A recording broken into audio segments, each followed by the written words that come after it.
News Maharashtra K9 आवाज जनतेचा।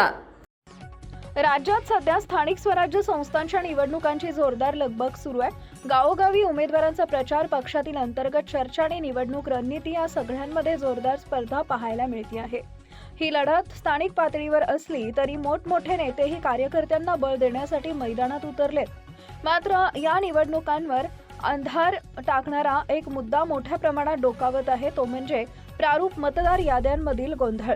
मतदारांच्या नावातून झालेली कपात, चुकीची विभागणी, आपला मतदानाचा हक्क हिरावला जाईल याची भीती, अशा अनेक तक्रारी वाढू लागल्यानं मतदार ते विरोधक सर्वत्र अस्वस्थता आहे।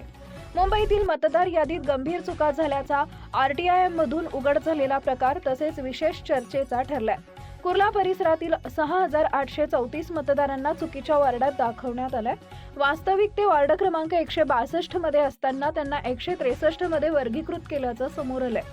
मतदानाचा अधिकार हा नागरिकांचा मूलभूत हक्क आहे, त्यातच हजारो मतदार चुकीच्या ठिकाणी दाखवले गेले तर त्यांच्या मतदानावर परिणाम होणारच। त्यामुळे RTI कार्यकर्त्यांनी तातडीने ही चूक दुरुस्त करण्याची मागणी केली आहे आणि नगरपालिका अधिकाऱ्यांना निवेदनही देण्यात आलं आहे।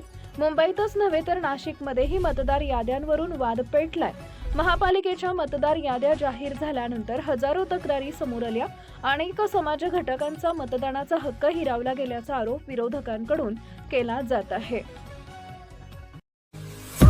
महाराष्ट्रातील महत्त्वाच्या आणि ताज्या बातम्या पाहण्यासाठी आमच्या न्यूज महाराष्ट्र K9 चॅनलला YouTube वर सबस्क्राइब करा आणि बेल आयकॉन प्रेस करा।